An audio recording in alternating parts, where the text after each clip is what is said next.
अस्सलाम वालेकुम dear CSS aspirant. आज हम पढ़ेंगे प्लैनेट्स के फिजिकल फीचर्स का चार्ट दिखाऊंगा आपको, पीछे चलेगा आप देखें। मतलब कि हम ये देखेंगे कि प्लैनेट्स में क्या क्या चीजें मौजूद है, ये सूरज से कितने दूर है, करीब है, रोटेशन, रेवोल्यूशन, डेज, एटमॉस्फेयर कैसा है और खास बात उन प्लैनेट्स में क्या क्या है, ये सब हम देखेंगे। और जनरल साइंस और एबिलिटी का ये बुक है मियाँ शफीक राबिया सहर का, ठीक है, जहांगीर वर्ल्ड टाइम वालों की तरफ से पब्लिश किया हुआ। हम 33 पेज पर पहुंच चुके हैं। बाकी आप लेक्चर देखना चाहते हैं तो वो प्ले लिस्ट मौजूद है, देख सकते हैं। इंग्लिश ऐसे और पाकिस्तान अफेयर्स और जैसे साइंस और एबिलिटी, इस्लामिक स्टडीज, सब की प्ले लिस्ट बनी हुई है। और बहुत सारे ऐसे मैंने लिख कर सिखाए हैं, लिख कर आपके पास सेंड भी किए हैं।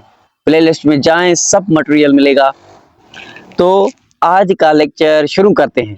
देखो, सबसे पहले प्लैनेट्स के नाम को डिस्कस करते हैं। सबसे पहले प्लैनेट्स के नाम, ठीक है। Mercury, Venus, Earth, Mars, Jupiter, Saturn, Uranus, Neptune. दूसरे नंबर पर हम देखेंगे ये 8 प्लैनेट्स हैं, ठीक है।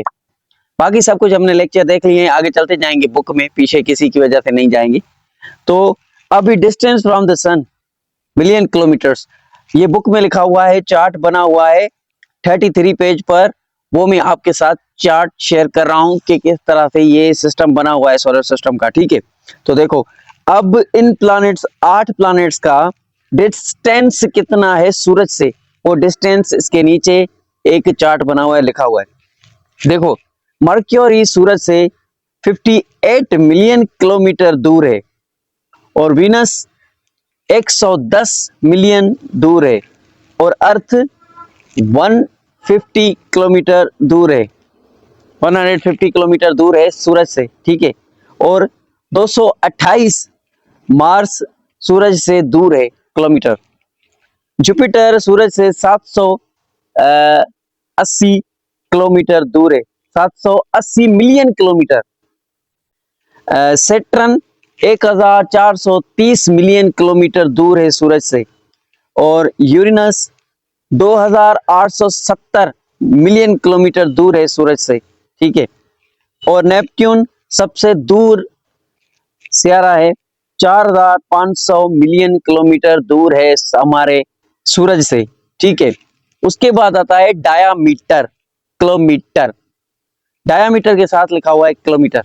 इसका मतलब है, डायामीटर में आपको समझाता हूं। डायामीटर का मतलब होता है कि ये कितना बड़ा है। देखो, हमारी धरती है, नॉर्थ पोल है उसका, एक है साउथ पोल। नॉर्थ पोल से लेके साउथ पोल तक उतनी उसकी जितनी भी मेजरमेंट की जाएगी, माप की जाएगी, उस माप को डायामीटर कहते हैं, ठीक है। इतना याद रखिए, ठीक है। तो ये मर्क्यूरी डायामीटर, मर्क्यूरी 4900 किलोमीटर, मतलब कि नॉर्थ से साउथ पोल इसकी लेंथ है, बड़ा है, ठीक है। और वीनस 12100 किलोमीटर बड़ा है, इसकी एरिया है। और 12756 किलोमीटर अर्थ की लेंथ है, ठीक है, नॉर्थ से साउथ पोल तक। और मार्स की 6780 किलोमीटर्स लेंथ है, इसकी डायमीटर है। जुपिटर 1,42,800 जुपिटर की डायमीटर है। और ये डायमीटर्स आपको याद रखने हैं, ये नंबर्स आपको याद रखने हैं, क्योंकि टेस्ट में, एमसीक्यूज में ये पूछे जाते हैं। एमपीटी स्क्रीन टेस्ट में भी ये जरूर पूछेंगे और पूछते हैं, बुक उनकी है तो ये बुक से सब कुछ पूछते हैं। बाकी यूट्यूब पर बहुत सारी ऐसी चीजें मौजूद है, ये भी याद करें, ये भी याद करें, ऐसे नहीं। तो द पॉइंट पढ़ें, स्मार्ट वर्क करें। तो सैटर्न 1,20,000 किलोमीटर इसका डायमीटर है। यूरेनस का 51,80 इसका ये छोटा है। और 49,400 इसका डायमीटर है नेपट्यून का, ठीक है। तो ये हो गया डायमीटर, लेंथ, लंबाई, ये कितना है। अभी आता है पीरियड ऑफ रिवोल्यूशन डेज। अब ये क्या है, ये इसका मतलब है कि ये सूरज एक जगह पर स्टेशनरी है, मतलब कि एक जगह पर स्टिल है, एक जगह पर खड़ा है। बाकी ये जो 8 प्लैनेट है ना, Mercury, Venus, Earth, Mars, Jupiter, Saturn, Uranus, Neptune, ये सूरज के गोल गिर्द घूमते रहते हैं अपने अपने दायरे में। ठीक है, तो ये सूरज के गोल चक्कर लगाकर वापस आते हैं, फिर घूमते रहते हैं। ये चक्कर कितने दिनों में, कितने सालों में कंप्लीट होता है? रिवोल्यूशन पीरियड का मतलब यही है। ठीक हो, मर्क्यूरी सूरज के गोल चक्कर लगाता है 88 डेज में, और वीनस 225 डेज में, और अर्थ 365 दिन में ये सूरज के गोल चक्कर लगा के वापस आती है। मतलब कि एक साल में, आपको पता है धरती पर साल होता है, फिर से जनवरी आ जाती है, फरवरी, मार्च, अप्रैल, इस तरह से। तो ये 365 डेज का मतलब होता है एक साल हो गया, 12 मंथ। तो मार्स पर 1.88 साल लगते हैं। अब मार्स कितने सालों बाद सूरज के गोल घूमकर वापस आता है? ठीक है, उसके बाद आता है 11.86 ईयर्स जुपिटर चक्कर लगाता है, और सैटर्न घूमकर वापस आता है 29.46 ईयर्स, और 84 साल में यूरेनस चक्कर लगाता है, एक चक्कर। धरती एक साल में, 84 साल में यूरेनस लगाता है। उसके बाद आता है नेपच्यून। नेपच्यून 164.79 साल लगाता है ये सूरज के गोल घूमकर वापस आने में। तो ये था रिवोल्यूशन डेज का। अभी आता है रोटेशन। रोटेशन जिसकी वजह से रात दिन होती है। तो वो अपने आप में ऐसे गोल घूमते हैं, और सूरज के गोल घूमने वाला रिवोल्यूशन होता है, अपने आप में ऐसे गोल घूमना रोटेशन होता है, रोटेट होता है। ठीक है, ये याद रखना। अभी देखो ये रोटेशन कितनी टाइम में करता है अर्थ के हिसाब से। देखो 59 डेज में मर्क्यूरी रोटेट करता है, 243 डेज में वीनस रोटेट करता है। मतलब कि इनका दिन होता है इतना बड़ा, जैसे कि अर्थ का दिन है 24 घंटों का, 24 घंटा होता है हमारे, ये रोटेट करती है तो दिन रात होता जाता है। तो ये 24 घंटे हैं अर्थ के, लेकिन 24, अभी देखो नीचे मार्स लिखा हुआ है, मार्स पर 24 घंटे 37 मिनट्स में दिन रात होता है। ठीक है, ये भी तकरीबन अर्थ की तरह है। और जुपिटर पर दिन होता है 9 कलाक 55 मिनट्स का दिन रात। ठीक है, और 10 कलाक 40 मिनट्स का होता है दिन रात सैटर्न पर। यूरेनस पर 17 घंटे 14 मिनट्स का डे रात होता है, और नेपट्यून पर 16 घंटे का ये दिन रात होता है, रोटेट करता है, ऐसे अपने आप में घूमता है। ठीक है, ये आप समझ में आ गया होगा आपको रोटेशन और रिवोल्यूशन का चक्कर। उसके बाद जो आता है वो आता है एवरेज टेम्परेचर। अब देखो धरती का टेम्परेचर, हम गूगल ऐप खोलेंगे, वहां सर्च करेंगे आज पाकिस्तान में वेदर कंडीशन कैसी है, टेम्परेचर कैसा है, तो वो average temperature Celsius, degree Celsius, ये एवरेज टेम्परेचर में हर प्लैनेट्स, 8 प्लैनेट्स का लिखा हुआ है। गौर करें, समझे। देखो अभी पहला कौन सा था? मर्क्यूरी। मर्क्यूरी 170 से लेके 550 टेम्परेचर होता है, सेल्सियस डिग्री इसका टेम्परेचर होता है, और यहाँ पर इंसान नहीं रह सकते। देखो, और दूसरे नंबर पर वीनस आता है। वीनस का टेम्परेचर है 440, और अर्थ का है 15 डिग्री सेल्सियस, और मार्स का 30, और मार्स के बाद क्या आता है? जुपिटर। जुपिटर का 150 और सैटर्न का टेम्परेचर है 180, यूरेनस का 210 और नेपच्यून का 220 टेम्परेचर है। ठीक है, ये हो गया टेम्परेचर। अभी हम देखते हैं मींस डेंसिटी। अब देखो डेंसिटी, देखो मर्क्यूरी की डेंसिटी का मतलब यहाँ पर आपको मैं समझा दूं। डेंसिटी का मतलब होता है कि उस पर उसका वजन कितना है। बस साइंटिस्ट की एक माप तोल का सिस्टम बना हुआ है, उससे इन लोगों ने माप तोल कर ली है, जिसकी वजह से डेंसिटी कहते हैं उसका वजन। ये आप समझ लें, ठीक है। तो 5.43 इसकी डेंसिटी है मर्क्यूरी की। दूसरे नंबर पर 5.25 डेंसिटी है इसकी उसकी वीनस की, और अर्थ की 5.52 डेंसिटी है। ये सबसे वजनी है क्योंकि इस पे बहुत सी चीजें ऐसी मौजूद हैं जो दूसरे प्लैनेट्स पर नहीं है। ये इस तरह से माप तोल की जाती है। पेड़ पौधे, घर, इंसान, ये दूसरे प्लैनेट्स पर नहीं है। ये भी एक किस्म का धरती पर एक्स्ट्रा वजन है पानी का। तो इस तरह से उनकी माप तोल होती है, ठीक है, साइंटिस्ट की। अब देखो अर्थ के बाद आता है मार्स 3.93। अब देखो इसका वजन धरती से क्यों कम है? मार्स धरती से बहुत बड़ा है फिर भी कम है वजन। अब देखो जुपिटर का वजन आता है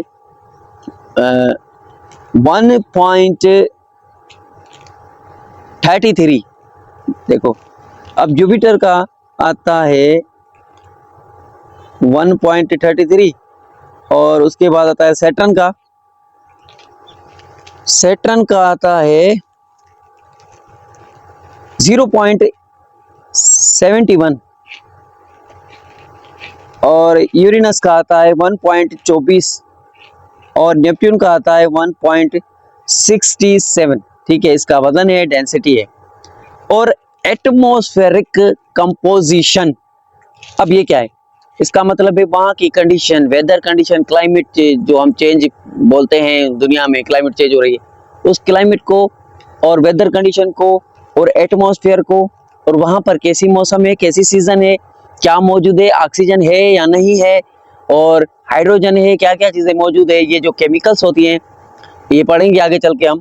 तो वो कौन कौन सी और कितनी कितनी मिकदार में मौजूद है प्लैनेट्स पर। सबसे पहले मर्क्यूरी पर कोई हवा नहीं है, और CO2 मतलब कि कार्बन डाइऑक्साइड ये मौजूद है वीनस पर। Nitrogen oxide and carbon dioxide जिससे हम सांस लेते हैं, एक्सहेल करते हैं, तो वो धरती पर मौजूद है। धरती के बाद मार्स आता है। मार्स के पास भी कार्बन डाइऑक्साइड 2 मौजूद है, CO2 मौजूद है। और H2 एंड EHE ये किस पर मौजूद है? ये जुपिटर पर मौजूद है। हाइड्रोजन और हीलियम इसका मतलब है, ठीक है। हाइड्रोजन और हीलियम सैटर्न पर भी मौजूद है। हाइड्रोजन और हीलियम यूरेनस पर भी मौजूद है। हाइड्रोजन और हीलियम नेपच्यून पर भी मौजूद है। ये सूरज में होती है, उसके बाद यहाँ पर मौजूद है। ये यहाँ पर 2% है, बहुत ही कम तादाद में है ये, लेकिन हो बहुत खतरनाक। अब उसके बाद चांद, किस प्लैनेट्स के पास कितने कितने चांद मौजूद हैं। अब देखो ये हमें कोई इतनी बड़ी बात नहीं है, बस MCQs की तरह इनको याद रखना है। ये चीजें इस चीज में होती हैं और कोई ज्यादा एग्जाम में से कोई पूछा नहीं जाता। बस ये इसका मतलब ये है कि सवाल आ सकता है कोई भी MCQs। देखो अब मर्क्यूरी के पास कोई चांद नहीं है, दूसरे नंबर पर वीनस पर भी चांद नहीं है, धरती पर एक चांद है जो हमको दिखाई देता है रात को, और मार्स के पास 2 चांद है, एक का नाम है पैफूस, दूसरे का नाम है फैबूस, ठीक है, ये 2 चांद है उसके। और जो जुपिटर है इसके पास 67 चांद है, और 62 सैटर्न के पास चांद है, 27 यूरेनस के पास चांद है, 14 नेपच्यून के पास चांद है, ठीक है। हमारी धरती के पास एक चांद है। अब इन प्लैनेट्स के पास किस किस प्लैनेट्स के पास एक रिंग बनी हुई थी जो हमने आपको दिखाया था पहले लेक्चर में, सैटर्न। सैटर्न के पास एक गोल दायरा, एक रिंग बनी हुई है, ठीक है, वो एक गोला है, उसके बाहर एक रिंग बनी हुई है। वो रिंग किस किस प्लैनेट्स के पास है, किसके पास नहीं है, वो भी इस बुक में लिखा गया है। ये खास बातें हैं, इसीलिए लिखी गई है। देखो, मर्क्यूरी पर चांद नहीं है, वीनस पर चांद नहीं है, धरती पर एक चांद है, ये हमने बात कर ली। अब देखो, मर्क्यूरी पर रिंग नहीं, मर्क्यूरी के पास अपनी रिंग नहीं है, और वीनस के पास भी रिंग नहीं है, धरती के पास भी रिंग नहीं है, मार्स के पास भी रिंग नहीं है, और जुपिटर के पास रिंग है, सैटर्न के पास रिंग है, और यूरेनस के पास भी रिंग है, और नेपच्यून के पास भी रिंग है। इनके पास अपनी रिंग है, किसी की वाइजेबल है, किसी की भी इनवाइजेबल है, किसी की दिखाई देती है, किसी की नहीं दिखाई देती। ये आप देख सकते हैं गूगल पर सर्च करके पिक्चर। ठीक हो गया। अब खास इन प्लैनेट्स में क्या चीजें हैं, क्या खास बात है इन प्लैनेट्स में, 8 प्लैनेट्स में, लास्ट में हम ये बात करेंगे और लेक्चर को एंड करते हैं। सबसे पहले देखो, कल हम पढ़ेंगे 33 पेज का नीचे वाला टॉपिक ड्राफ्ट प्लैनेट्स। उसके बाद चांद के बारे में डिटेल में पढ़ेंगे। जैसे कि पहले प्लैनेट्स के बारे में हम डिटेल में पढ़ के आए हैं, यूरेनस के बारे में डिटेल में पढ़ा, नेपच्यून के बारे में डिटेल में पढ़ा, ये सब हम डिटेल में पढ़ के आए हैं। अब देखो, चार्ट में वही सारी चीजें हैं जो कि हमने पहले पढ़ी थी। देखो, प्रोमिनेंट फीचर्स मतलब कि खास बात इनमें क्या है। मैं वर्ड्स की इस तरह से मीनिंग बताता हूं जो कि रियल मीनिंग है। प्रोमिनेंट फीचर्स का मतलब है इन प्लैनेट्स में खास बात क्या है। देखो, मेरे समझाने का तरीका ऐसा ही होता है और ये रियल तरीका है। देखो, मर्क्यूरी सबसे छोटा, एमसीक्यूज, ये अभी एमसीक्यूज भी हैं, याद रखना। आपके एमपीटी स्क्रीनिंग टेस्ट में किसी भी गवर्नमेंट की जॉब के लिए जा रहे हैं, ये आपको जरूर एमसीक्यूज में आएगा। अब देखो, mercury similar fastest revolution plant bright in morning evening star कहा जाता है, ठीक है। मर्क्यूरी सिमाल है, फास्ट रिवॉल्व करता है, सूरज के गोल तेज घूमता है, और ब्राइटेस्ट है, सबसे ज्यादा चमकीला है, और मॉर्निंग को भी ये दिखाई देता है और इवनिंग को भी दिखाई देता है। आसमान पर गौर करके देखें। उसके बाद वीनस आता है। वीनस हॉटेस्ट गर्म प्लैनेट से और ब्राइटेस्ट चमकदार प्लैनेट से आपको ये भी दिखाई देता है जमीन से। अब देखो, रेड, ऑरेंज और मोस्ट डिस्टिंक्टिव रिंग्स, मतलब के रेड, ऑरेंज और मोस्ट डिस्टिंक्टिव रिंग्स मतलब के हम अगर स्पेस से ऊपर से देखेंगे तो हमारी धरती क्या है, कलरफुल है, वो दूसरी किसी चीज में मौजूद नहीं है। ये खास बात है धरती की। हमें ग्रीनरी नजर आएगी, आप आसमान से कहीं पर पहाड़ों का येलोइश नजर आएगा, इस पे से आप देख सकते हैं, गूगल करें पिक्चर को, ठीक है। उसके बाद आता है मार्स। Mars has 2 moons. इसकी खास बात यह है कि मार्स के पास 2 चांद है। और उसके बाद आता है जुपिटर। जुपिटर की खास बात यह है, सबसे बड़ा है, मोस्ट नंबर ऑफ मून, सबसे ज्यादा चांद इस पर मौजूद है, फास्ट रोटेट करता है, अपने आप में ये तेजी से घूमता है, सूरज के गोल तेजी से नहीं, अपने आप में ये तेजी से घूमता है, घूमने वाला प्लानेट है। अब देखो, उसके बाद आता है Saturn. Saturn latest dense and most distinctive rings. अब ये सबसे वजनी और सबसे मुख्तलिफ रिंग रखने वाला सैटर्न प्लानेट है। रिंग इसकी सबसे ज्यादा खूबसूरत और नजर आने वाली रिंग है। उसके बाद आता है यूरेनस। यूरेनस का देखो, यूरेनस की जो tilde on it's side, tilde मतलब कि ये उल्टा घूमता है, अपने एक्सल पर उल्टा घूमता है। बाकी सारे प्लैनेट्स इस तरह से घूमते हैं, ये इस तरह से घूमता है, ठीक है। ये इसकी खास बात है, प्रोमिनेंट फीचर है इसका। और लास्ट में नेपच्यून आता है। ये सूरज से बहुत दूर है, तो इसके लिए ये कोल्डेस्ट, बहुत ही ठंडा प्लैनेट है। स्लो वेस्ट रिवॉल्विंग प्लांट है, सबसे धीरे धीरे रोटेट करता है, रिवॉल्यूशन सबसे धीरे धीरे करता है। अब देखो, ठंडा इतना है कि दुनिया में कोई भी, चाहे वो एंटार्क्टिका हो या नॉर्थ पोल हो या साउथ पोल हो, कश्मीर हो या कोहमरी हो, कोई भी इससे ज्यादा ठंडा इलाका नहीं। चाहे हम इंडिया पाकिस्तान के बॉर्डर के बीच में जाए, वहां पर जो पहाड़ी सिलसिला है जहां पर सिर्फ बर्फ ही बर्फ होती है, तो वो भी इतना ठंडा इलाका नहीं, वहां भी इंसान जम कर मर जाते हैं। ये प्लैनेट्स इतना ठंडा है कि माइनस में जाता है, जाते ही फ्रीज हो जाएगा इंसान। अब आज का लेक्चर ये था प्लैनेट्स का चार्ट, एक्सक्लूसिव ड्राफ्ट प्लैनेट्स।